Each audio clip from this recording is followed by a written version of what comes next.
मैं 2019 में 1999 ढूंढ रही हूँ, तो आई थिंक मैं वापस वो प्रिया बनना चाहती थी जो मैं थी देहरादून में। 12 साल की वो प्रिया जो अपनी साइकिल लेकर निकलती थी। किसी को बताया नहीं था, जब हो रहा था तभी भी नहीं बताया था, जब हो गया था तभी भी नहीं बताया था। मैंने अपने पेरेंट्स को डिवोर्स होने के बाद बताया था कि मेरा डिवोर्स हो चुका है। क्यों? क्योंकि मैं नहीं चाहती थी कि वो लोग मुझे रोक लें। ऐसे मेरा वेट गेन होता था, लोग कहते थे ये प्रेग्नेंट है। फिर वेट लूज होता था, लोग कहते थे अच्छा प्रेग्नेंट तो नहीं है। फिर वेट गेन होता, लोग कहते थे अब तो पक्का प्रेग्नेंट है। लोग मेरे इंस्टाग्राम पे लिखते थे 100% you are pregnant, people used to tag each other. और उस समय ना मैंने अपने फैमिली वालों को बता दिया 1 मंथ प्रेगनेंसी में कि I am pregnant, this that. अपने क्लोज फ्रेंड्स को भी बता दिया। बट आई डोंट थिंक ये रीज़न है that I had a miscarriage. I think it had to happen.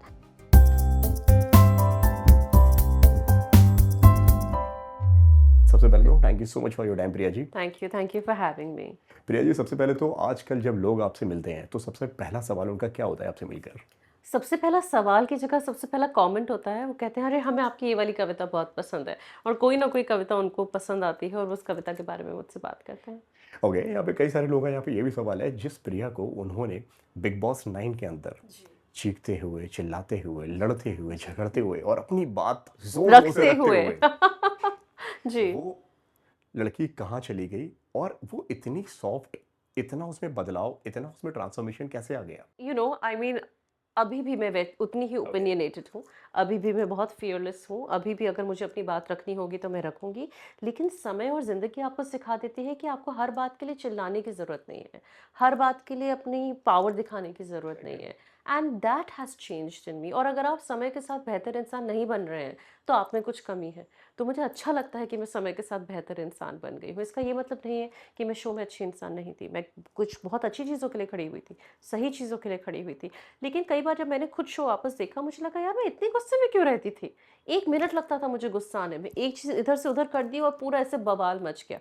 अब मैं वो इंसान नहीं हूँ। एंड आई थिंक इसलिए because I am in a very happy place in my life तो जो आप ज़िंदगी में महसूस कर रहे होते हैं, जिस जगह पे जिस मुकाम में होते हैं, आप उसी को दूसरों के साथ प्रोजेक्ट करते हैं। तो नाउ मेरा very peaceful, very nice, very happy stage in life. तो अब मैं सबसे मिलती हूँ उतने ही प्रेम से, उतनी ही सद्भावना से मिलती हूँ।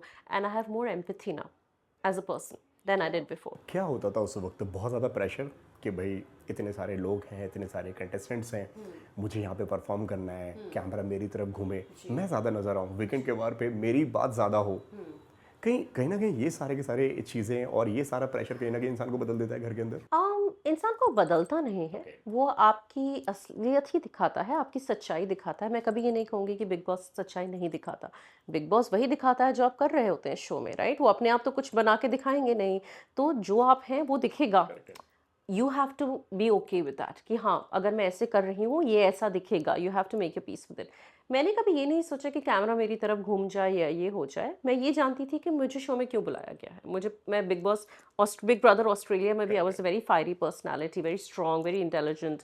और बिग बॉस उस टाइम जब चल रहा था, एक बहुत ही उनका लो वो चल रहा था, फेज चल रहा था। तो उन्होंने कहा था हम आपको बुलाएंगे, what kind of a person I you. उन्होंने थोड़ा बहुत मेरा काम देखा था, तो मुझे ये पता था कि मेरे को इस वजह से बुलाया गया है। लेकिन मैं चीज़ों को बहुत पर्सनली भी लेती थी शो में। मेरे लिए शो मेरी ज़िंदगी बन गया था। मैं भूल गई थी कि एक सेट है और एक ये शो है। फैज़ान, ये होता है जैसा कि कहा जाता है, there is this thing called institutional complex, है ना? जो लोग जेल में होते हैं वो जेल के इतने आदी हो जाते हैं कि वो जब जेल से बाहर रियल दुनिया में आते हैं उन्हें वापस जेल जाने का मन करता है। ये बात आप जानते हैं? It's called the institutionalization. ये बिग बॉस के साथ भी होता है।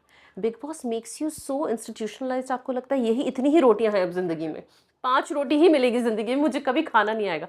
You become very much a part of this scene. और मैं भूल गई थी कि ये शो है। बाकी सबके मैनेजर्स थे, पीआर टीम्स थी, स्टाइलिस्ट्स थे। मैं तो ऑस्ट्रेलिया से लैंड करी थी, सीधे एयरपोर्ट से लोनावला पहुंची थी, लोनावला से सीधे घर के अंदर पहुंची थी। तो आई डिड नॉट कोई इवन, पीआर नहीं, कुछ भी नहीं, जीरो, सब आई organic. Did not even have a team outside. I did not even know कि बाहर क्या चल रहा है। My mom was in the US, my dad was in Dehradun. I had nobody on the outside.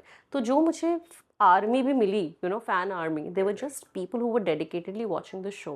And Salman जी के बहुत सारे फैंस मेरे फेवर में थे, बिकॉज वो हर वीकेंड के बार पे आते थे और कहते थे Priya you are doing right, you are a one woman army.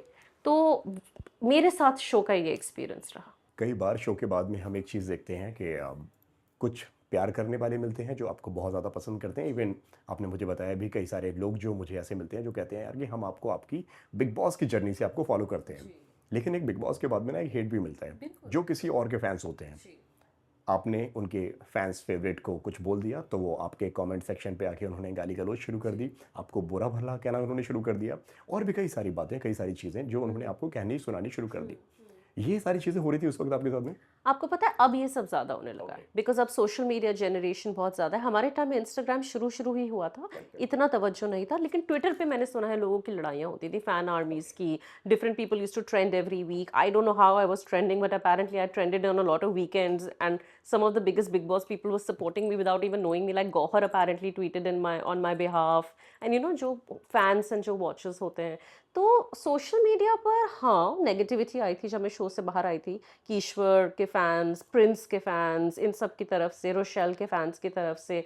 But इतना इतना माहौल नहीं था जितना आजकल होता है। आजकल जो गर्मा गर्मी वाला माहौल है इतना नहीं होता था हमारे टाइम में। यस, तब का बिग बॉस बेटर था या आपका? I personally like that big boss better because मुझे लगता है तब वो सचमुच में एक सोशल एक्सपेरिमेंट था। आई थिंक अब वो थोड़ा सा ना हिंदी टीवी सोप बन गया है, तो आई थिंक वो थोड़ा चेंज हो गई है चीज़ें। बट जो उसका एक वो है कोर है शो का, वो अभी भी बहुत स्ट्रॉन्ग है। I enjoy watching it. Show के अंदर पर्सनल लाइफ को लेकर आ जाना और पर्सनल चीज़ें आजकल बहुत ज़्यादा होने लगी हैं, जो आपके वक्त में उतना नहीं हुआ करती थी। हमने तो उस दौर के अंदर लोगों की शादियां होते हुए देखा हुआ है जी सेट के बिल्कुल अंदर, बिल्कुल बिल्कुल। और लोग मिल रहे हैं तो लोगों की लाइफ आगे बढ़ रही है। अब लोगों के एक्स बॉयफ्रेंड और एक्सेस और पुरानी चीज़ें, पुरानी बातें पुराने शो के अंदर। सीक्रेट्स खोले जा रहे हैं। जब या आप ये सब देखती हैं टीवी पर होता हुआ, तब क्या टेक होता है आपका?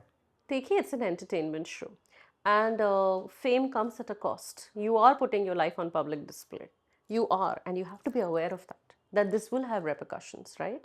And once you have put your life in the public domain, you have to understand that you have done it, और उससे पीछे जाना और उससे मुकरना और बोलना कि ये हटा दो यहाँ से is very difficult. So I think it's okay. वो शो है, वो लोग अपने लिए show, producers know what they are doing.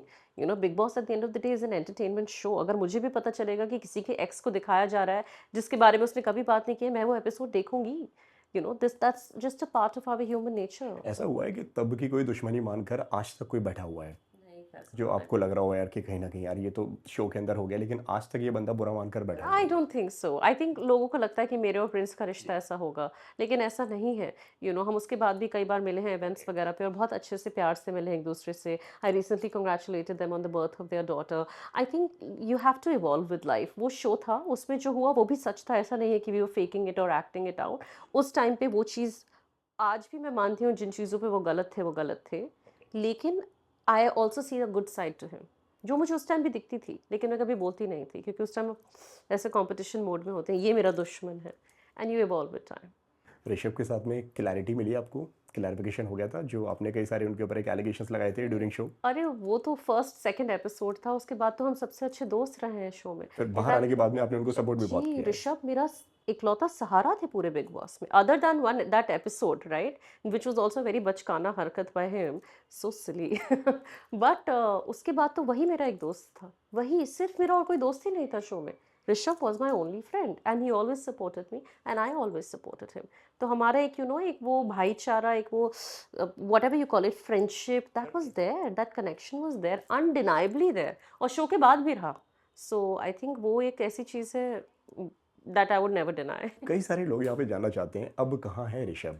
I don't no touch में हो अनफॉर्चुनेटली। आप लोग? जी नहीं, मेरी लास्ट उनसे बात हुई थी कुछ साल पहले, मैं ऑस्ट्रेलिया जा रही थी, I remember, and I had called him and I told him कि हाँ मैं ऑस्ट्रेलिया जा रही हूँ, एंड ही वाज लाइक अरे वापस कब आएगी, मैं कहा पता नहीं। And this was going back a few years ago. उनकी मॉम ने मुझे अभी रिसेंटली कंग्रेचुलेट किया था जब मेरा बेबी हुआ है, शादी पे भी उनकी मुझे कंग्रेचुलेशंस आई थी। I still follow them on social media, but Rishabh doesn't post on social media. And you no, मैं भी अपनी ज़िंदगी में बहुत मसरूफ़ हूँ, तो कभी वो फ्रेंडशिप वापस रिकेंडल नहीं हो पाई। लेकिन आपने पूछा कभी उनकी मम्मी से कि कहाँ है ऋषभ? और सोशल मीडिया पे भी हमें ये देखने को नहीं मिलता है, और कहीं ना कहीं एक राइजिंग स्टार हमें उसके अंदर उस वक्त देखने को मिलता था। इवन कई सारे लोग तो उसको बिग बॉस का विनर के रूप में उसको देखा करते थे कि शो प्रिंस और इन दोनों के बीच में था, और शायद अगर प्रिंस अगर विनर नहीं होते या तो शायद ये तो बंदा शो ऋषभ जीतता। होते, बिल्कुल बिल्कुल, मैं खुद उनको एज अ विनर सपोर्ट करती थी and I wanted him to win. But I think मैंने जब लास्ट पूछा था आंटी से, वो यूएस में था, और वही लास्ट हमारी बात हुई थी कि वो अपना फैमिली का बिजनेस संभाल रहे हैं, और उसके बाद से हमारी कभी बात नहीं। फिर नंबर्स बदल जाते हैं लोगों के, उनका यूएस का नंबर, मेरा यहाँ, तो too many things have changed over the years. क्यों आपने बिग बॉस के बाद में टीवी या और इंडस्ट्री के अंदर आपने काम नहीं किया और आपने एकदम अलग ही रास्ता चुन लिया? मैंने टीवी किया है शो के, मैंने स्टार प्लस के 2 शोज़ किए हैं, नज़र किया है, सावित्री देवी हॉस्पिटल किया है, एक आधा और भी शोज़ किए हैं। आई एन्जॉयड टीवी, बट इतना नहीं कि मैं उसे अपना फुल टाइम प्रोफेशन देखूँ। Lots of hard work with TV, 25 days अपने देना, सेट्स पे 12-12 16-16 घंटे रहना और एक डायलॉग के लिए वेट करते रहना पूरे पूरे दिन, यू नो। तो आई न्यू कि this is not my calling. इतना मैं समझ गई थी थोड़ा सा टीवी करने के बाद। मैंने कभी नहीं सोचा था कि मैं पोइट बनूंगी, लेकिन पोइट्री तो मैं साइड पे कर रही थी, मैं न्यूज़ शोज़ कर रही थी, बहुत कुछ कर रही थी, जो काम आ रहा था कर रही थी, literally right. And as an artist you have to do that sometimes because you have your bills to pay. लेकिन पोइट्री अपने आप साइड से मैं कर रही थी और अपने आप it took me to that successful place where brands started paying money, I started getting collaborations, started getting paid for it। और तब मुझे लगा कि मैं इसको लेट गो कर सकती हूँ and I can become selective about my acting because मेरी ज़रूरत नहीं रह गई थी। क्या लेकिन एक ये भी वजह थी, जिस तरह से आपने बताया कि बहुत लॉन्ग वर्किंग आवर्स उनके हैं और अपनी टर्न के लिए वेट करो और कई सारी चीज़ें हैं, कैरेक्टर जो हैं, मतलब टीवी को लोगों का ऐसा मानना है, ऑडियंस का ऐसा कहना है कि कहीं ना कहीं हम आज भी वही टीवी देख रहे हैं जो हम 2000 में देखा करते थे, 1990 में देखा करते थे। 2020 में भी हम वही देख रहे हैं कि एक कैरेक्टर है, उसकी लाइफ में बहुत ज़्यादा पीड़ा चल रही है, बहुत ज़्यादा दुख है उसकी लाइफ में, कोई हीरो बनकर आता है या वो खुद अपने लिए लड़ती है और कहानी कहीं ना कहीं वहीं इर्द गिर्द घूम रही है।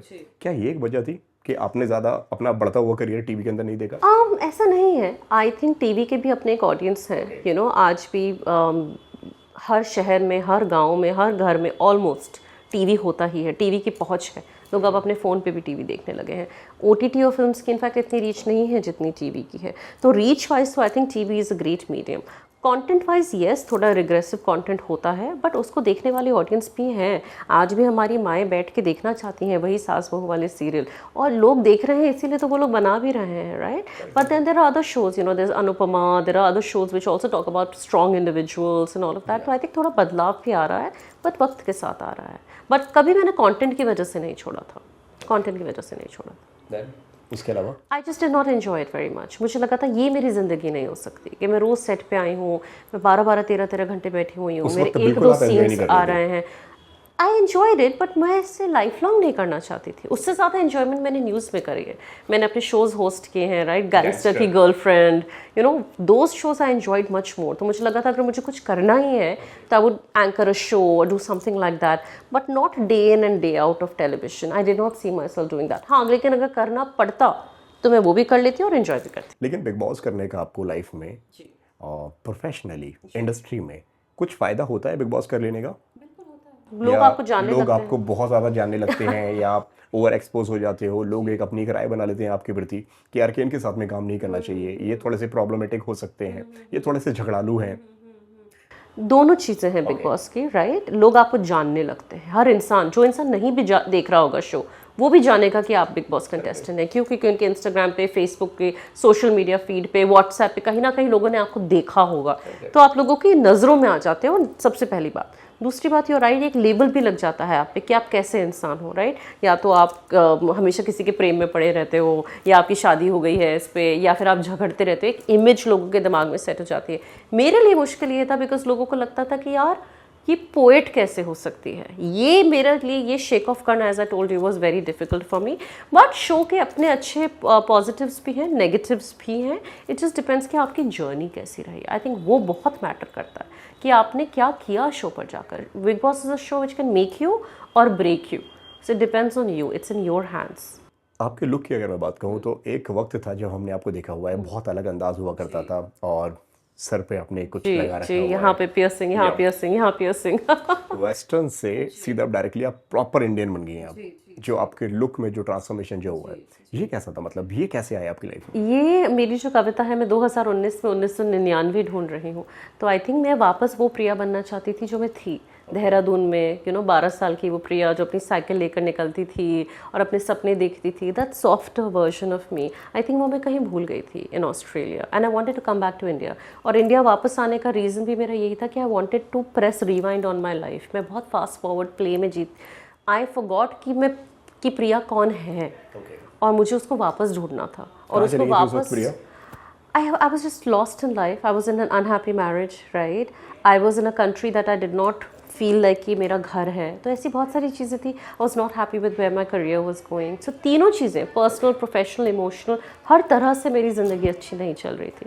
तो कहीं ना कहीं मुझे प्रिया को वापस ढूंढना था, और वो प्रिया को वापस ढूंढते ढूंढते में जो आप अंदर से होते हो वो आप बाहर भी दिखने लग जाते हो।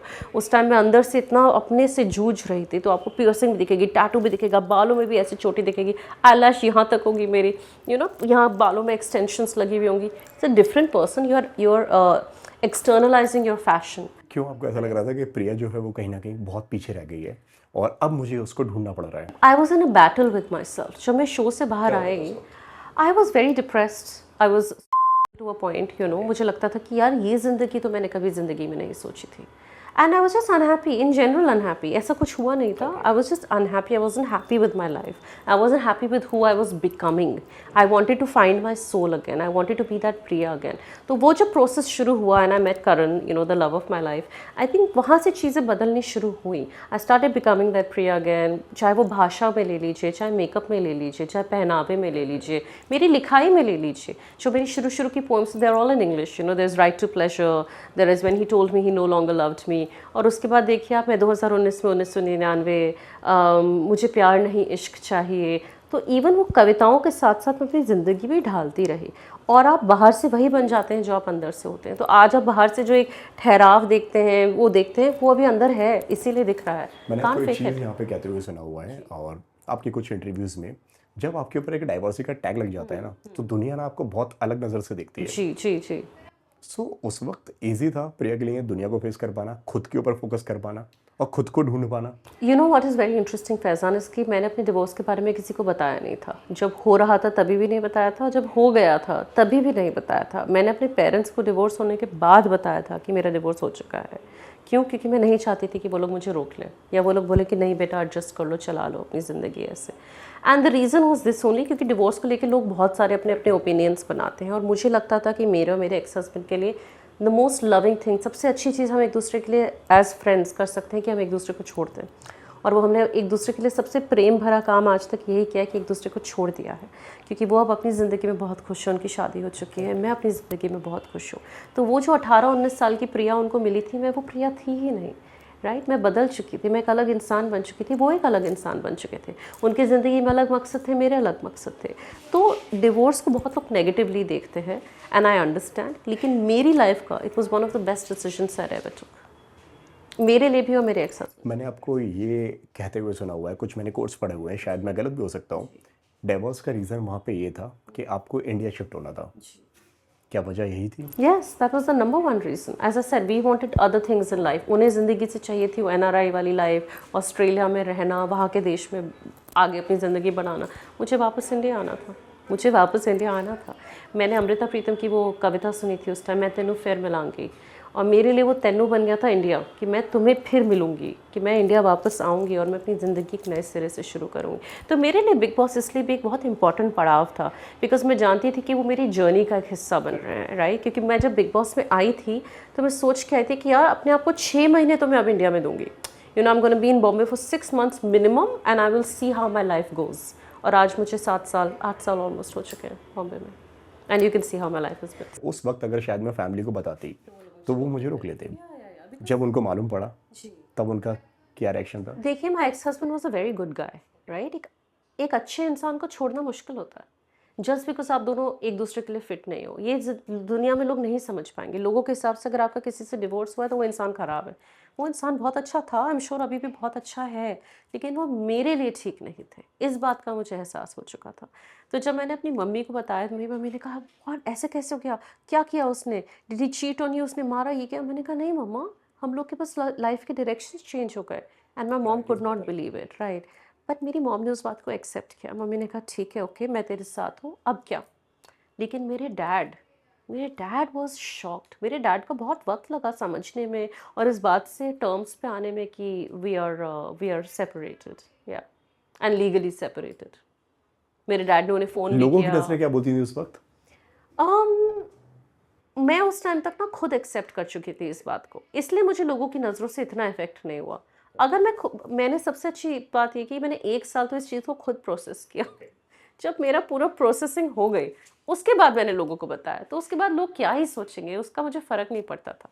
सो I think I did it the right way, और मैं बहुत चीज़ों को लाइफ में ऐसे करती हूँ, कीप इट प्राइवेट जब तक वो चीज़ पूरी मुकम्मल नहीं हो जाती। My pregnancy was like that as well. आपने शादी बहुत जल्दी कर ली, जी। ये आपका फैसला था या आपसे करवाया गया था? अब मेरा फैसला था, मेरा रिबेलियन था शादी करना। मैं अपनी मम्मी से कहती थी मुझे अपने बॉयफ्रेंड से शादी करनी है। मम्मी कहती थी बेटा तुम इतनी छोटी हो, ग्रेजुएशन तो कंप्लीट कर लो, right? And he was my boyfriend at that time. तो मैं तो चाहती थी, मैं ऐसे परिवार में हूँ, मम्मी कहती थी शादी के बाद जो करना हो कर लेना।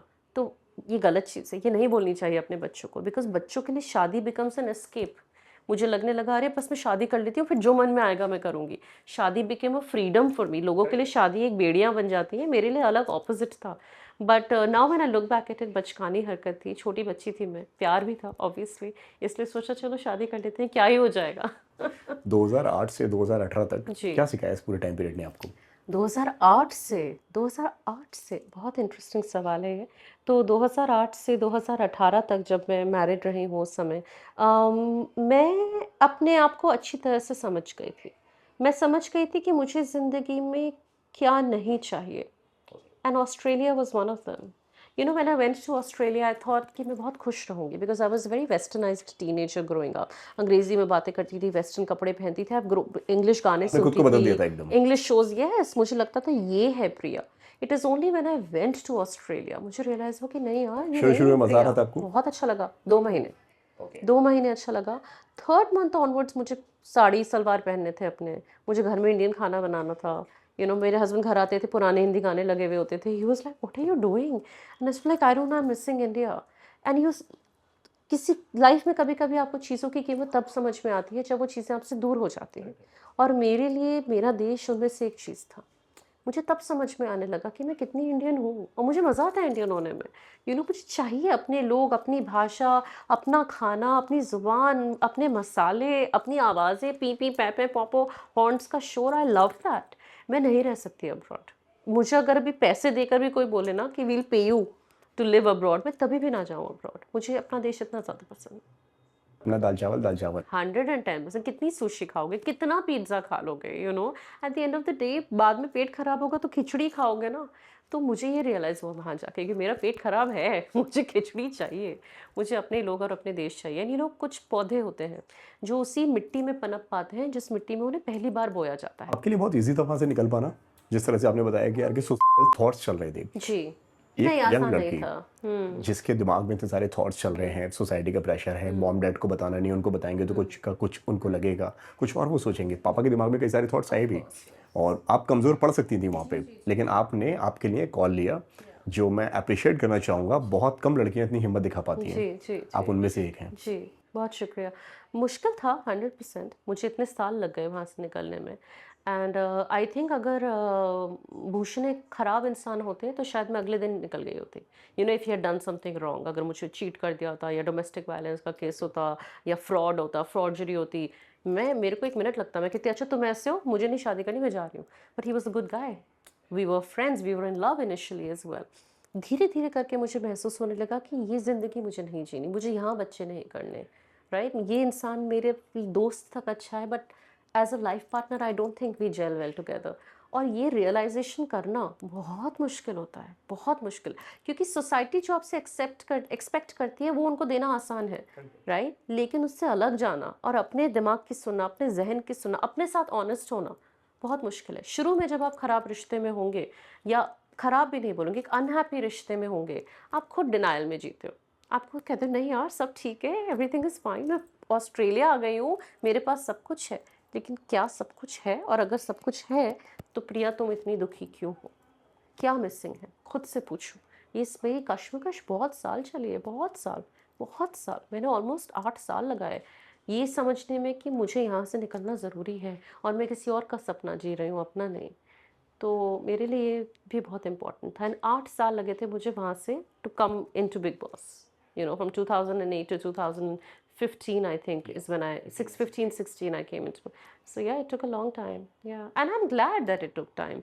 तो वो ये भी लगा ना कि हाँ मैंने वक्त दिया अपनी शादी को, अपने रिश्ते को, ऐसे एकदम से तो नहीं निकल गई। I tried a lot. 8 सालों में शायद ऐसे 8 दिन भी नहीं थे जब मुझे लगा हो कि यार आई एम वेरी हैप्पी। तो अब मुझे यही लगा कि और कितने साल दूंगी अब इस चीज़ को। And the best part is that my ex husband understood that. जब मेरी पहली बार उनसे ये कॉन्वर्सेशन हुई थी और मैंने उन्हें कहा कि ऐसे होता है मेरे साथ, ऐसे होता है, मुझे ये जगह नहीं पसंद, मुझे ये, उन्होंने कहा मैंने देखा है, I have seen it and I really appreciate that about him. It wasn't easy for him to let go of me, you know, but he did. क्यों आप अपनी पर्सनल लाइफ को बहुत ज़्यादा पर्सनल रखते हो? डाइवोर्स होता है तो आप बताते नहीं हो, सगाई करते हो तो किसी को नहीं बताते हो। Yes, 1 साल तक। ये 1 साल का रूल मेरे लिए बहुत अच्छा चलता है। मुझे कभी-कभी लगता है कि कुछ चीज़ों को प्राइवेट रखना भी ज़रूरी है, even as a public figure, Okay. Right?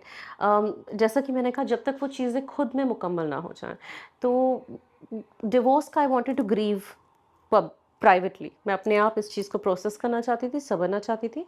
जब मेरी सगाई भी हुई थी, I wanted to keep it very private. मुझे लगता था कि जब तक मैं ऐसे मुकाम पे ना आ जाऊँ, जब मुझे लगे कि अब सबको बताने लायक है। My pregnancy for 8 months I did not reveal that I was pregnant. जब मेरा 9th मंथ शुरू हुआ, एकदम सस्पेंस बना के रखते हो आप एंड तक। हाँ, सबको लगा था मोटी हो रही है प्रिया। वो तो कई सालों से लग रहा है लोगों को, तो आई वाज़ लाइक लगता है तो लगने दो। बट आई थिंक कुछ चीज़ें ना लाइफ में बहुत सेक्रेड होती हैं और इन चीज़ों को सेक्रेड रखना ज़रूरी है। या वेरी इंपॉर्टेंट, और मैं हमेशा से ये इंसान रही हूँ। या क्या बदला है करण के आने के बाद में? बहुत कुछ बदला है, oh my God! Karan has been very transformative force in my life and I think पहली बार ज़िंदगी में ना मुझे इश्क हुआ। हमेशा इससे पहले का सब प्यार था। पहली बार मुझे ज़िंदगी में वो एक सोल कनेक्शन होता है ना, वेयर यू फील कि यू हैव मेट समवन। मैं हमेशा से जब छोटी थी, मुझे एक वो बुक वाला प्यार चाहिए था, किताबों में, उपन्यासों में जिसके बारे में लिखा जाता है, फ़िल्में जिन पे बनती हैं, यू नो, बट लाइफ में वो कभी महसूस नहीं हुआ था। Meeting Karan felt like all of that. मैं अचानक से वही पुरानी प्रिया बन गई, यू नो, दैट 12 साल की प्रिया जिसे पहली बार ज़िंदगी में प्रेम हुआ था। I became that innocence in me started coming back, the purity in me started coming back. I wanted to become a mother. तो आई थिंक इतने सारे when a man brings out the most feminine part of you, that means you're in the right relationship. And when a woman brings out the most masculine parts of you, you know, the protector and all of that, that means you are in the right relationship. So I think Karan के साथ मेरा वो बहुत कुछ बदला उनके आने से, and he's a very unique individual. I have never met a man like Karan. कोई सोशल मीडिया पे नहीं है, वो आपको ढूंढेंगे, आप तो इतना अच्छा ढूंढ लेते हैं, इन्वेस्टिगेट करते हैं, उनको ढूंढेंगे तो आपको कुछ भी नहीं मिलेगा, बेयरली आई थिंक कुछ मिलेगा। He has never had any social media, he has no social media footprint. 4 शर्टों में जीते हैं, 4 पैंट में जीते हैं, 2 चप्पलें में जीते हैं। He is a very minimal, very simple, very basic individual and very intelligent eight the same time and good looking. तो सब कुछ मिल गया था। सवाल थे आपके अंदर करण को लेकर जब शुरुआत में करण आते हैं और अचानक से मिलते हैं वो आपको, जी और जब ऑलरेडी पास्ट में एक्सपीरियंस अच्छा नहीं रहा हो, जी जी। और जब कोई नया आदमी जब आपकी लाइफ में आता है, तब एक लड़की के मन में, एक औरत के दिमाग में क्या सवाल आते हैं? मुझे लगा था कि this is just going to be one of those ऐसी वाली रिलेशनशिप्स जो आती हैं और चली जाती हैं, लेकिन शुरुआत हमारी दोस्ती से हुई थी। हमारी लिफ्ट में पहली बार मुलाकात हुई थी, तो it was a chance encounter, you know, movie बननी चाहिए इस पे। But at the same time मैंने कभी ये नहीं सोचा था कि I will and up with this guy. वो शुरू-शुरू में तो नहीं सोचा था। जैसे-जैसे समय बीतता गया and you know he really helped me out once, जब मैं बीमार थी, तो एक इंसानियत का जब रिश्ता मुझे नज़र आया, तो मैं 14th फ्लोर पे रहती थी, वो 15th फ्लोर पे रहते थे। है ना, आप उन्हें ऊपर और वाला बोलते थे। जी, जी, क्योंकि मेरे घर की छत और उनके घर की ज़मीन एक-दूसरे को बहुत सालों से जानती थी, राइट? तो एक वो जो पड़ोसी का रिश्ता था, एक इंसानियत का रिश्ता था, उन्होंने वो निभाया पहले। दोस्ती बाद में आई, प्यार उसके भी बाद हुआ और मोहब्बत उस इश्क उससे भी बाद में हुआ। तो एक वो फुल सर्कल रहा मेरा करण के साथ। येस, इनिशियली मुझे लगा था कि बस एक लड़का है जिससे मैं कभी-कभी बातचीत करती हूँ, कभी-कभी इधर-उधर हम लोग चले जाते हैं, एंड दैट्स अबाउट इट, और ये ज़्यादा कुछ होगा नहीं। बट आई थिंक धीरे-धीरे वक़्त के साथ हमारा रिश्ता काफ़ी मज़बूत होता गया। किसने किसको वहाँ पे प्रपोज किया? एक्चुअली हम लोग ऐसे वाले जनरेशन के हैं ही नहीं, कोई प्रपोज़ल ही नहीं था। पता था कि जब लगा कि एक-दूसरे के साथ हैं, तो हाँ, ये इतना समझ में आया कि शादी होगी। ये हिंट कैसे मिलता है आपको कि यार कि प्रिया अब शादी कर लेते हैं, करण अब शादी कर लेते हैं, फैमिली को बता देते हैं? तो हम लोग पहले 2-3 साल लिव इन में रहे एंड आई थिंक पहले हम दोनों ने एक दूसरे को ऐसे कहा, यार अलग-अलग किराया दे रहे हैं, साथ ही रह लेते हैं ना, वही मुंबई वाला टाइप, हाँ। तो करण वाज़ लाइक, हाँ, आई मीन देख सकते हैं, and then you know we started looking and this and that. फिर कहा, यार फ्रेंडशिप तो है हमारी, यार ये भी कर लेते हैं ना, हाँ, हाँ, ये भी, ऐसे हमारा रिश्ता ऐसे-ऐसे आगे बढ़ा। पर धीरे-धीरे खुद को समझ में आने लगा and I think I told my mother within a year of the relationship. या एंड करण की फैमिली मुझे बताती है उन्हें विद इन 1 वीक पता चल गया था, क्योंकि सडनली करण एक लड़की के बारे में बात करने लगा था। हाँ हाँ हाँ, मेरी एक नेबर है, हाँ हाँ हाँ, ऐसे ऐसे करके। तो कहने लगे थे कि जब घर में आपका बेटा किसी लड़की के बारे में बहुत बात करने लगे तो समझ जाइए कि वो प्यार में है। तो वो लोग समझ गए थे कि कुछ तो हुआ है इस लड़के के साथ। करण की फैमिली की तरफ से ये सवाल थे, एक लड़की है वो ऑलरेडी शादीशुदा है और करण है अब वो शादी करना चाहता है, तो उनकी तरफ से क्या सवाल थे? उनकी मम्मी जब आपसे पहली बार मिलती हैं, क्या बोला उन्होंने पहले आपसे? It's a very interesting story. तो पहले करण ने अपने घर में बताया था मेरी एक फ्रेंड आने वाली है, ये दिवाली के टाइम की बात है। तो मैं ऐसे बड़ी अच्छे से ऐसे वाइट कलर का सूट पहन के, लंबे लंबे झुमके पहन के, मुझे बस ये डर था। मैंने कहा तुम्हारी मम्मी ने बिग बॉस देखा है? कहते हैं हाँ मेरी मम्मी तो बहुत देखती है। मैं कहा यार अब कैसे मिलूंगी मैं अपने होने वाली सास से, राइट। एंड मैं गई, करण की मम्मी ने कहा, करण की मम्मी ने कहा अरे हाँ बेटा आओ आओ, क्या लड़ती थी तुम बिग बॉस में, वाह मजा आ गया, क्या बोलती थी। मैंने कहा ये तो ऑपोजिट हो गया। मैं तो सोच रही थी कि वो मुझे बोलेंगे कि ये बड़ी लड़ाकू लड़की, झगड़ालू, और she loved me and she had watched my entire season and she knew about everything, right. Okay, जज नहीं किया उन्होंने? बिल्कुल जज नहीं किया। और मुझे लगा था कि मुझसे कोई तो सवाल पूछेंगे, बेटा आपका डिवोर्स हो गया है या नहीं, क्या हुआ है क्या नहीं। कोई ऐसा सवाल नहीं हुआ। जब 3 बार 4 बार 5 बार मिले तो एक बार करण के पापा करण के पास आए और बोलते हैं बेटा उसका डिवोर्स लीगल हो गया है ना। And Karan was also shocked because Karan ने इस बारे में कभी घर पे बात नहीं की थी। वो सोचता था मैं कैसे बात करूंगा। And Karan looked at him, Karan ने कहा हाँ हाँ हो गया है पापा। तो पापा ने कहा बस फिर देखते हैं, शादी की डेट ढूंढते हैं। तो that's how accepting his family was. और करण को उम्मीद नहीं थी इतनी। करण को लगा था कि उनकी फैमिली की तरफ से कोई अड़चन आएगी, वो लोग बोलेंगे ऐसे कैसे, ये वो हमारा इकलौता बेटा है जिस जो पहले शादीशुदा नहीं है, हम क्यों इसको अपने। None of that, none of that. And I think that is so beautiful कि आज भी ऐसी जनरेशन में, अब उसके मम्मी पापा तो पुरानी जनरेशन के ही लोग हैं ना, लेकिन आज भी लोग हैं ऐसे आज़ाद ख्याल जो समझते हैं कि ज़िंदगी ऐसे चलती है। And just because a woman is divorced doesn't mean that she doesn't deserve a second chance in her life. और उन्होंने आज तक मुझसे मेरे डिवोर्स के बारे में कुछ बात नहीं, कभी नहीं पूछा कि क्या हुआ, क्यों छोड़ा, क्या हुआ था, क्या तुमने लिया क्या नहीं लिया। Zero, they have never spoken with me about it and you know I really appreciate that. कई सारे लोग यहाँ पे ये बात भी जानना चाहते हैं कि प्रिया ने आज तक अपने नाम में से कभी मलिक क्यों नहीं हटाया? क्या कहानी है इसके पीछे की? जब मैं पहली बार फेमस हुई तो मेरा नाम प्रिया मलिक था इंटरनेट पे, गूगल पे। तो एसईओ, सर्च इंजन ऑप्टिमाइजेशन के हिसाब से मुझे लगा कि मेरा जितना काम है, मेरी काफ़ी जो कविताएं हैं वो सब प्रिया मलिक के नाम से हैं। अगर मैं एकदम से अपना नाम बदल के प्रिया बख्शी रख दूंगी तो मेरा एसईओ खराब हो जाएगा। तो ये एक logical, as a woman, ambitious woman, ये है एक रीज़न। दूसरा एक रीज़न ये है कि मुझे लगा कि तो अमृता प्रीतम जी की शादी हो चुकी थी और उनके जो हस्बैंड थे उनका नाम था जो भी फर्स्ट नेम था उनका लास्ट नेम था प्रीतम, और वहाँ से वो बनी थी अमृता प्रीतम। उनका शुरू में बचपन में नाम अमृता प्रीतम नहीं था। उसके बाद उन्हें साहिर से मोहब्बत हुई इतने साल, उसके बारे में सब लोग जानते हैं, साहिर लुधियानवी से। फिर वो इमरोज़ के साथ रहने लगी, लेकिन वो हमेशा अमृता प्रीतम बन के रहीं, राइट। तो आई थिंक नाम जो आपका है जब आपकी कला के साथ जुड़ जाए तब वो नाम आपका कलाकार वाला नाम हो जाता है। उस नाम का पास्ट, वो नाम कहाँ से आया, उस नाम का स्रोत, ये सब कुछ उतना मैटर नहीं करता। तो मेरे लिए वो प्रिया मलिक वाली कहानी वही है। मेरी कला जो है, मेरा काम जो है, वो प्रिया मलिक के नाम पर आ चुका था। And it would be a very stupid decision for me कि वो हटा के मैं ये कर लूँ। तो लोग क्या सर्च करते, प्रिया मलिक पोइट्री, प्रिया बख्शी पोइट्री, मेरा maiden name is Handa, Priya Handa poetry. That's too much confusion for your audience. तीसरा रीज़न है कि numerologically Priya Malik is a very lucky name for me. तो अगर मैं न्यूमरोलॉजी में विश्वास रखती हूँ तो उस हिसाब से भी I like the way it sounds, I like the way it rings and it's a good name. कभी करण ने बोला कि मेरा नाम तुम क्यों नहीं यूज़ करती हो बख्शी? एक बार बातचीत हुई थी कि what are you going to change your name or what are your thoughts on this, and I told him the reason कि यार गूगल पे मेरा सारा काम, all my poems Faizan are under the name Priya Malik, so logistically speaking it would be a disservice to my own work and Karan has a lot of respect for my work and at the end of the day आपको अपना past भी identify accept करना पड़ता है ना आगे बढ़ने के लिए। अगर आप अपने पास्ट को एक्सेप्ट नहीं करेंगे तो it also reflects a part of who I used to be, Priya Malik. कभी एक्स हस्बैंड की तरफ से इस चीज़ की कंप्लेंट आई कि तुम मेरा नाम क्यों यूज़ कर रहे हो? कभी भी नहीं, never at all. Yes yes, I am sure उन्होंने इस बारे में कभी कभी सोचा होगा, आई एम श्योर उनकी फैमिली ने भी इस बारे में सोचा होगा, लेकिन कभी इसका कोई सवाल जवाब नहीं हुआ। फिर एक समय के बाद मुझे लगता है कि ये सारी चीज़ें मैटर भी नहीं करती नहीं है, करती हैं, एब्सोल्युटली, क्योंकि लाइफ यस, में आप इतने आगे बढ़ जाते हो, इतनी सारी चीज़ें होती हैं, यस, रोज़मर्रा की इंसान की लाइफ है। absolutely. And you know, I look at Priya Malik as my artist name. Legally, my name is not Priya Malik. मैंने कभी भी अपनी फर्स्ट शादी में भी अपना नाम चेंज नहीं किया था, तो सेकंड में क्यों करूँ? What's your name? Handa, Priya Handa, या लोगों ने ना मुझे मेरे वेट के लिए बहुत ज़्यादा जज किया हुआ है, और उनको तो मैं एक ज़माने से प्रेग्नेंट लग रही थी। जी।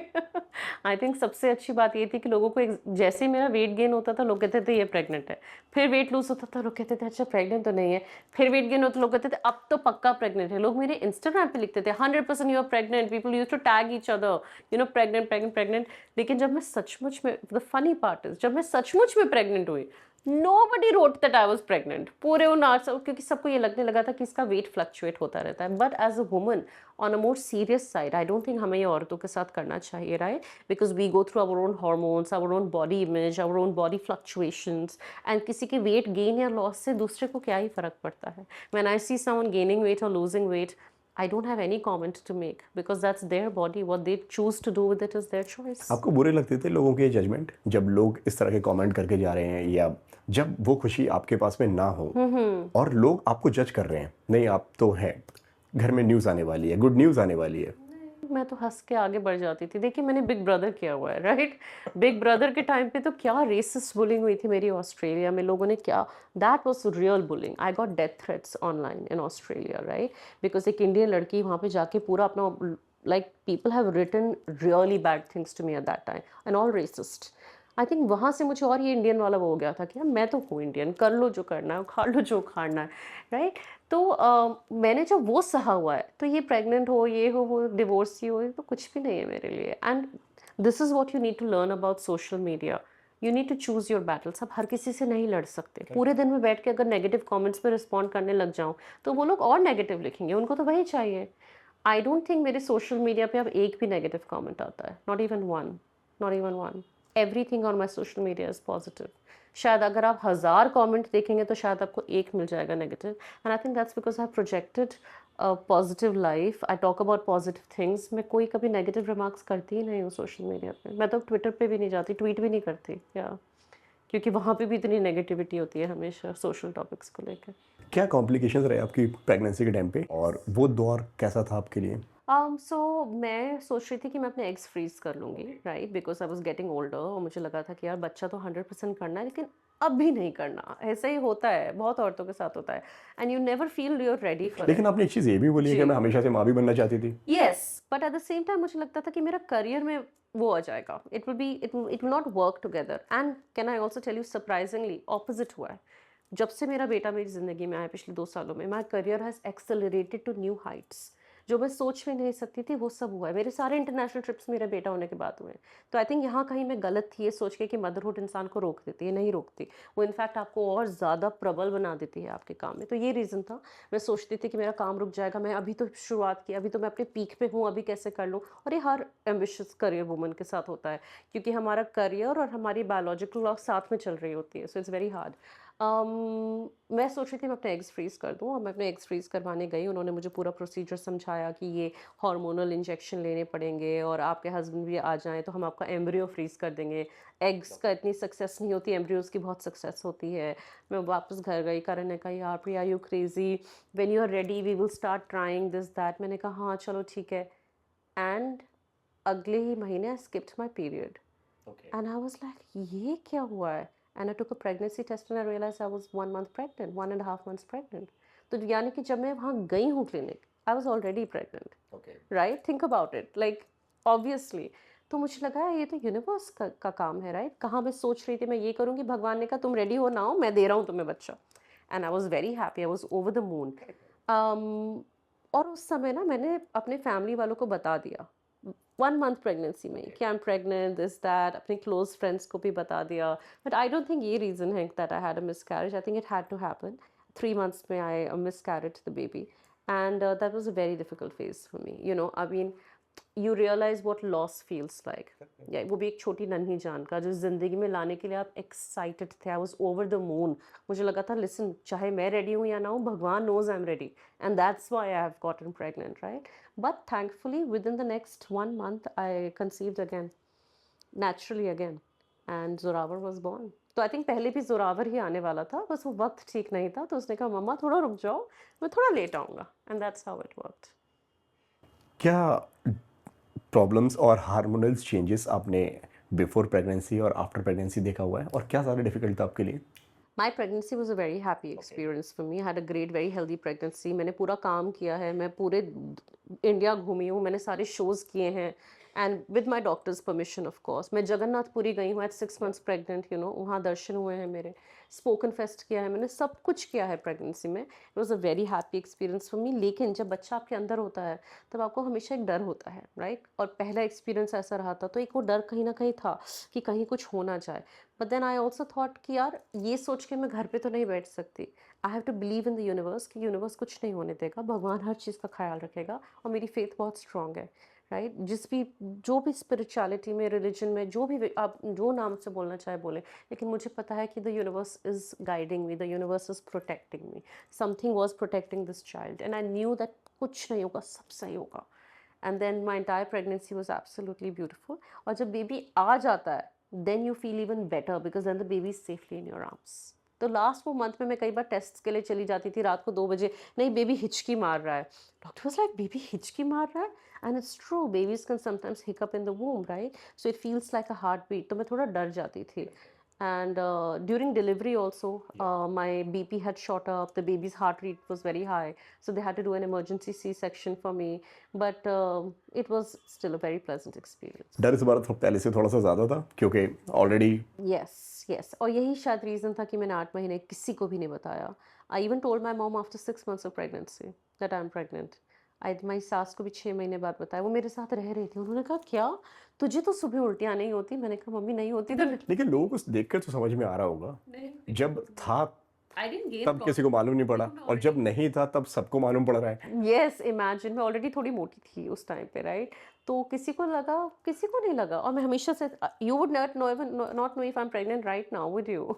मैं हमेशा से थोड़े ढीले ढाले कपड़े पहनती हूँ, एंड किसी को नहीं पता चला। उनको सोचिए, वो हमारे घर में हमारे साथ रह रही थी, उनको नहीं पता था कि I am pregnant. And I didn't gain a lot of weight in my pregnancy, I think I gain like 5 or 6 kilos max, and I was very happy, and I was working, so nobody could even guess.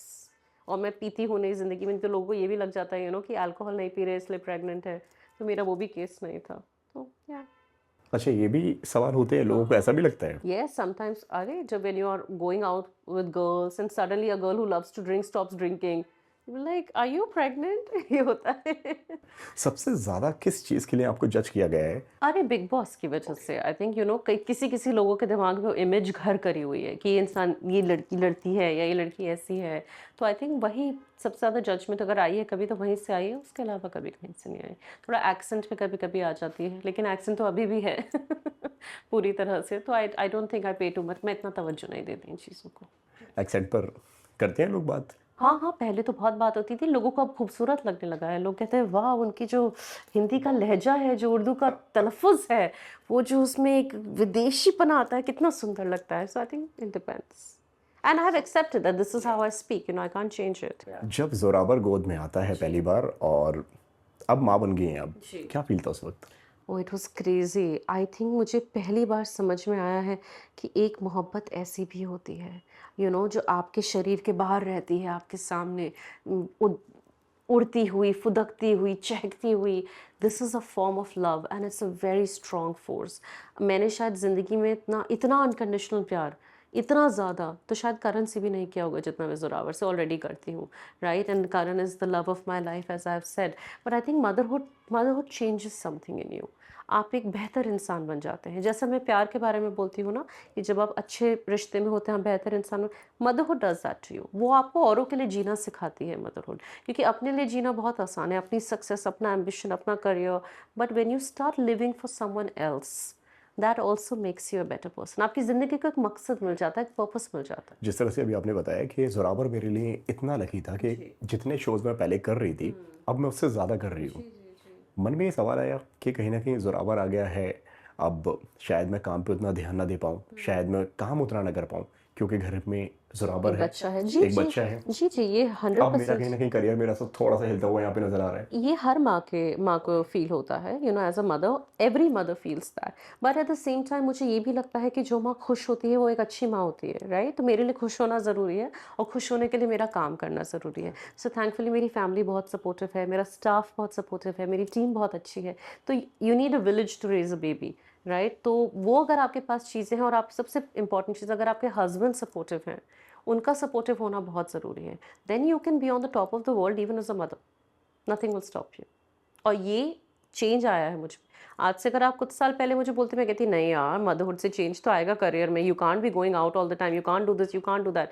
You can, you just need to be able to figure out how, कैसे कैसे कब क्या करूँ। थोड़ी planning ज़्यादा करनी पड़ती है, नींद कम आती है। 2 साल से मैं सोई नहीं हूँ 8 घंटे, but I think you start understanding कि you can make it happen. या 2019 के बाद में क्या बदला है प्रिया की लाइफ में? करण से सगाई हो गई, वो बदला। एंड आई थिंक 2019 के बाद ना मैंने मन में ठान लिया था कि I will be a poet only. I really enjoy doing it, I am making money out of this and I love doing it, right? तो आपकी वो जो प्लेट होती है खाने की, उससे आपका पेट भी भर रहा है और आपकी रूह भी भर रही है। तो वो दोनों चीज़ें हो रही हैं, तो उससे ज़्यादा ज़िंदगी में क्या चाहिए? तो ये सबसे बड़ा बदलाव आया। वो दौर कैसा था आपका जब बैक टू बैक आपके पास में कॉल्स आ रहे हैं, लोग सोशल मीडिया पे आप वायरल हो गई हैं अब, जी और आपके वीडियोस सोशल मीडिया पे फट गए हैं, उस वक्त क्या फील कर रही थी अब? एक्चुअली ये रक्षाबंधन का दिन था, मुझे याद है जी। मैं जबलपुर में थी अपने कज़न के घर पे, और ये कविता पहले बाहर आ चुकी थी 2019 में, 1999, 2-3 महीने पहले आ चुकी थी। And it did okay on YouTube, मतलब कुछ व्यूज़ होंगे 30-40 हज़ार टाइप्स। तो हम लोगों ने इतना नहीं सोचा था इस कविता के बारे में। And then somebody took the poem from YouTube and posted it on Facebook, और वो फेसबुक पे वायरल गई। मैं सो के उठी तो I had like hundreds of notifications, people were tagging me left, right and center, and I looked at it and it had 6 million views in one day. And that's how I knew कि okay, this poem has gone viral. लोगों के WhatsApp पे पहुंच गए, ये हुआ। मुझे उस दिन पहली बार समझ में आया था कि वायरल होना क्या होता है। बट आई थिंक 2019 के बाद वो भी बदला, and in the last, as I said, 2-3 years, last 4 years have been my peak years, you know. I've done as well as I possibly could, like when it comes to spoken word poetry. And हम लोग शुरुआत से हैं, हम लोगों ने नींव रखी है स्पोकन वर्ड की। हम 3-4 लोग हैं सर्किट में जो 7 साल से कर रहे हैं ये। कुछ लोग आए हैं जो अभी पिछले कुछ सालों में आए हैं, कुछ लोग पिछले कुछ महीनों में आए हैं। लेकिन मैं अमनदीप, याया, अरण्या जौहर, अरण्या तो पोएम सुनाती भी नहीं है तो आपको शायद याद भी नहीं होंगी, लेकिन हम लोग तब से कर रहे हैं जब ये करियर था ही नहीं। हम सब तो ओपन माइक करते थे। हम लोगों ने कभी सोचा ही नहीं था कि हम इससे पैसे कमाएंगे, हमने कभी सोचा ही नहीं था कि हम वायरल होंगे। हम लोगों ने सिर्फ प्रेम के भाव से किया था। हम लोग इसलिए कविता सुना रहे थे क्योंकि हम कविता सुनाना चाहते थे। हम इसलिए कविता नहीं सुना रहे थे कि हम आगे जाके स्पोकन वर्ड पोएट बनेंगे, लाइव शो करेंगे, टूर करने जाएंगे, ब्रांड की डील्स मिलेंगी। हमें तो पता ही नहीं था कि ऐसा हो भी सकता है। तो आई थिंक मुझे ये बहुत अच्छा लगता है कि हम उन लोगों में से हैं जिन्होंने कविता को कविता के लिए किया था। एक्टिंग का आपने जिक्र किया और आपने बोला कि मुझे नहीं पता था कि इतना कुछ लाइफ में हो जाएगा और लाइफ मुझे इतना कुछ दे देगी। जब आप एंकरिंग का सोच रहे हैं और एक्टिंग का सोच रहे हैं, और उसी के बीच में दौरान कई सारे लोग आपको ऐसे मिल जाते हैं जो कॉफ़ी शॉप में आपसे नहीं मिलना चाहते हैं, आपके घर पे आपसे मिलना चाहते हैं। जी तो ये पहली बार ऐसा हुआ था या और भी लोग टकराए थे आपके साथ में ऐसे ही? ये ना मी टू से पहले का टाइम था। 2016 आई थिंक, मेरी वो ट्वीट भी शायद 2016 की ही होगी। उस 2016 beginning of 2017 probably 100% beginning first half. तो उस टाइम पे आप नौसिखे होते हैं, ज़्यादा जानते नहीं इंडस्ट्री के बारे में, तो लोग कई बार आपको बेवकूफ़ बनाने की कोशिश करेंगे। एंड यू नो, ये सिर्फ इंडस्ट्री के ही लोग नहीं हैं, अलग अलग इंडस्ट्रीज़ में मैंने हर चीज़ हर जगह सुना है। कोई भी इंडस्ट्री ले लीजिए, जब कोई इंसान पावरफुल होगा वो हमेशा पावरलेस को एक्सप्लॉइट करने की कोशिश करेगा। बट ऑब्वियसली मैं हमेशा से काफ़ी इंटेलिजेंट इंसान भी रही हूँ, तो मैं भी बेवकूफ़ नहीं हूँ कि कोई अगर कास्टिंग डायरेक्टर कहता है मैं आपके घर आके आपकी कास्टिंग करता हूँ, मैं बोलूँगी हाँ हाँ आ जाओ, ये रहा मेरा एड्रेस। यू नो, तो मैं इतनी पागल नहीं हूँ। और हर तरह के लोग होते हैं ज़िंदगी में, उनसे आपको टकरना और सीखना है कि कैसे लोगों के साथ बात नहीं करनी। क्या हुआ था उस वक्त? Now that you have reminded me, I think it was just a random, I don't even remember the person's name. It was just a random conversation, you know, somebody was casting for something and I said, hey, can I come meet you in your office? And he was like, oh, our office is under renovation. So I said, okay, then let's meet in a coffee shop.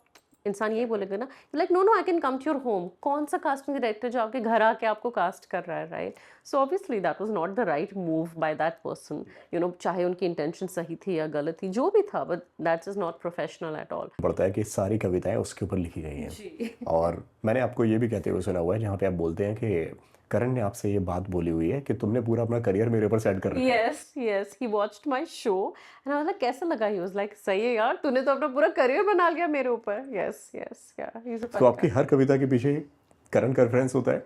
हर कविता के पीछे नहीं, लेकिन 90% कविताओं के पीछे, right? Almost मेरा एक show है जिसका नाम है इश्क है, and it's a full circle का शो। तो पहले हम बात करते हैं घर के बारे में, फिर माँ के बारे में, और फिर हम प्यार इश्क पे जाते हैं। जो प्यार इश्क वाला पूरा सेक्शन है, that's entirely based on my relationship with Karan. क्योंकि फैज़ान, मुझे उन्हीं चीज़ों के बारे में लिखना पसंद है जो चीज़ें मैंने सचमुच में एक्सपीरियंस की हैं, जो मैंने जी हैं, जो मैंने महसूस की हैं। क्योंकि मैं फ़िक्शन नहीं लिखती, मैं नॉन फ़िक्शन लिखती हूँ। तो इसलिए करण से सारी कहीं न कहीं जुड़ी हुई हैं कविताएँ। कब आने वाली है आपकी किताबें मेरी जो आप इंग्लिश और हिंदी वाले लिख रहे थे? जी, हिंदी वाली किताब है इश्क के 7 पड़ाव, उम्मीद है कि मार्च या अप्रैल तक वो आ जाएगी किताब। और इंग्लिश का नाम है for those who love too much. I think अभी 2026 में जब मैं लिखना पूरी तरह से फिनिश करूँगी, it will come out as well. कौन सी आपकी आपकी फेवरेट खुद की लिखी हुई कविता है जो आपके दिल के बहुत ज़्यादा क्लोज हो, जो आपको लगता हो यार कि ये ना कहीं मेरे दिल में आज भी जिंदा है? बहुत सारी ऐसी कविताएँ हैं, लेकिन एक कविता है जिसका नाम है आखिर तुम चाहती क्या हो? वो kavita has never done very well on YouTube. I think उसके आई डोंट रिमेंबर कितने व्यूज़ हैं, मतलब, लेकिन इतने नहीं, मिलियंस वाले व्यूज़ नहीं हैं। वो एक बहुत प्यारी कविता है। अगर आपने नहीं सुनी है तो उस कविता को ज़रूर सुनिएगा। व्यूज़ मैटर करते हैं आपके लिए? आई वुड नॉट से मैटर नहीं करते। आज भी मैं देखती हूँ, चेक करती हूँ, लेकिन अब मुझे रैटल नहीं करते। मतलब मैं डिस्टर्ब नहीं होती कि अगर ज़्यादा नहीं आए, कोई बात नहीं, दूसरे पे आ जाएँगे, उसमें क्या ही है। ओके, एक और पब्लिक के डिमांड पे सवाल है, एक पोइट कितना पैसा कमाता है? जी, पैसे के बारे में कोई पोएट कभी रिवील नहीं करेगा अपनी फीस। बट यू नो, भगवान की दुआ है कि इतना पैसा कमा लेता है जो मैंने कभी सोचा नहीं था। Okay. If that is an answer, you know, I never ever thought that a poet can earn this amount of money. So I'm very, very grateful, not just to God, but also to my audience, you know, who have helped me come to this point in my life where I'm being able to earn this life as a poet. Thank you so much Priya ji, बहुत अच्छा लगा मुझे आपसे बात करके। मुझे भी आपसे एंड बात उम्मीद करता हूँ कि आपको भी हमसे बात करके अच्छा लगा हो। बहुत अच्छा लगा। Thank you for having me. आपके क्वेश्चंस और आपकी रिसर्च मुझे बहुत पसंद आई। Thank you Priya ji, means a lot. Thank you, and pleasure. जाते जाते जो कुछ भी आप आपके दर्शकों से जो कुछ भी आप बोलना चाहें। कहने की इजाज़त नहीं, अभिव्यक्ति की आज़ादी चाहिए। जो किताबों में भी लिखा ना हो, मुझे वो उपन्यास चाहिए। हरफ़े अल्फ़ाज़ के साथ साथ उन अल्फ़ाज़ पे इख़लास यानी कि बिलीफ चाहिए। मुझे तोहफ़े में ज़ेवरात नहीं, मुझे क़ुर्बत का एहसास चाहिए। जो बेमिसाल, बेनज़ीर, बेलौस हो, मुझे वो प्यास चाहिए। मुझे प्यार नहीं, इश्क चाहिए। मुझे आप लोगों का प्यार नहीं, इश्क चाहिए। बहुत शुक्रिया।